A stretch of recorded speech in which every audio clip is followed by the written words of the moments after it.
ඔයාලා දන්නවද හැම හදවතක්ම අපි වැඩි හිතන්නේ නැති ඒත් මේ ලෝකේ තියෙන සමහර ලස්සන දේවල් වලට කනෙක්ටඩ් කියලා. මම අද මේ වීඩියෝ එක කරන්නේ පුද්ගල ආකාර 6ක් පිළිබඳව. මේවා අපිට කියන්න පුළුවන් 6 personality types කියලා. අපි බලමු ඔයත් මේ අතරින් කෙනෙක්ද කියලා. හරි. පළවෙනි කෙනා තමයි ඔටෝෆයිල්. කවුද මේ ඔටෝෆයිල්ස්ලා කියන්නේ?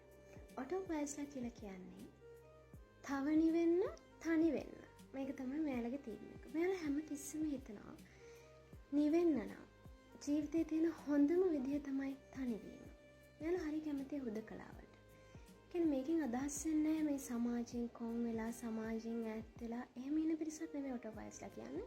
නමුත් මෙයාලා හුදකලාව කියන දේ කලාවක් විදියට තනිවීම හුදකලාව කියන්නේ කලාවක් විදියට දකින පිරිසක්. ඔටෝෆයිල්ස්ලා කියන්නේ එහෙම જાතියක්. ඉතින් තව හොයලා බලන්න ඔයත් ඔටෝෆයිල් කෙනෙක්ද කියලා පොඩ්ඩක් හිතලා බලන්න. ඊළඟ කට්ටිය තමයි ඩෙන්ඩ්‍රොෆයිල් කියලා කියන්නේ. ඩෙන්ඩ්‍රොෆයිල්ස්ලා කියලා කියන්නේ මෙයාලා ගොඩක් කැමති ගස්වලට.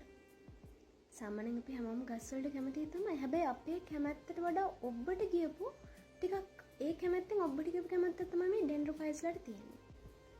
මෙයාලා විශ්වාස කරනවා මේ ගස්වලට අපිව දැනෙනවා. අපිව ඇහෙනවා කියලා. අපිව ෆීල් වෙනවා. එයාලටත් ගොඩක් මේ ගස් කොළන් කියන දේවල් ෆීල් වෙනවා. ඉතින් ඩෙන්ඩ්‍රොෆයිල්ලා කියන්නේ ඒ වගේ එකයි. ඊළඟ කෙනා ටිකක් වෙනස් කෙනෙක්. ජාවාෆයිල්ස්ලා. ජාවාෆයිල්ස්ලා කියලා කියන්නේ කොෆි ලවර්ස්ලා. මෙයාලා හරිම කැමති කෝපි වලට. මෙයාලා කෝපි සුවඳ, කෝපි රසය, කෝපි පැහැය මේ හැම දෙයකටම මාර ලව්. මෙයාලා හොයනවා කෝපි වර්ග හොයනවා. කෝපි වල විවිධ රස හොයනවා. හරියට මෙයාලට කෝපි කියන්නේ ආගමක්. ඊළඟ කට්ටිය තමයි අයිලිරෝෆයිල්. මේ කියවන චුට්ටක් අමාරුයි. මමත් පාඩලික දන්නවා මෙහෙම කෙනෙක් නම්. මෙයාලා තමයි කැට් ලවර්ස්ලා. ඒතර මෙයාලා හිතනවා පෝසන්ට අපි කියන දේවල් තේරෙනවා. අපිට පෝස කියන දේවල් තේරෙනවා. පෝසන්ට අපිව දැනෙනවා. අපිට පෝසම දැනෙනවා. ඒක තමයි මෙයාලා හිතන්නේ.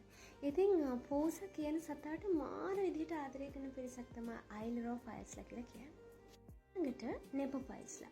මමත් මෙන්න මේ කැටගරි එකට අයිති වෙනවා. නෙපෝෆයිල් කෙනෙක් කියලා කියන්නේ බලාකුළු වලට ආදරය කරන කට්ටියක්. මෙයාලා හස දිහා බලාගෙන ඉන්නවා. මෙයාලා බලනකොට සුදු පාට වලාකුළු අතරින් හිරු කිරණ වැටෙන විදිහ, වලාකුළු එකතු වෙලා විමාන තන්න විදිහ. ඔයාලා දන්නවද වලාකුළු වල තියෙන විවිධ වර්ග? කියන්නේ වලාකුළු වල හැඩය විදිහ අනුව විවිධ ටයිප්ස් තියෙනවා. අතරම වලාකුළු කියන්නේ වෙනම සබ්ජෙක්ට් එකක්. ඉතින් මෙයාලා මේ නෙපෝෆයිල්ස්ලා කියන්නේ වලාකුළු වලට ගොඩාක් ආදරය කරන කට්ටිය. මෙයාලට උදේ ඉඳන් රෑ වෙනකන් වුණත් වලාකුළු තියෙන අහසක් දිහා බලාගෙන ඒ අහස විඳින්න පුළුවන්. මෙහෙමයි ඉන්නවා. අන්තිම කෙනා තමයි බයිබිලෝෆයිල්ස්ලා. බයිබිලෝෆයිල්ස්ලා කියන කට්ටිය නම් ගොඩක් අය දන්නවා. බයිබිලෝෆයිල්ස්ලා කියන්නේ පොත් කියවන්න කැමති කට්ටිය. මෙයාලා හරිම කැමති පොත් කියවන්න කොහෙ ගියත් පොත් කියවන එක තමයි මෙයාලගේ ප්‍රථම රාජකාරිය. ඉතින් පොත් කියවන මේ බයිබිලෝෆයිල්ස්ලා ගොඩක් වෙලාවට ගොඩක් බුද්ධිමත් සහ ආදරණීයයි කියලාත් කියනවා.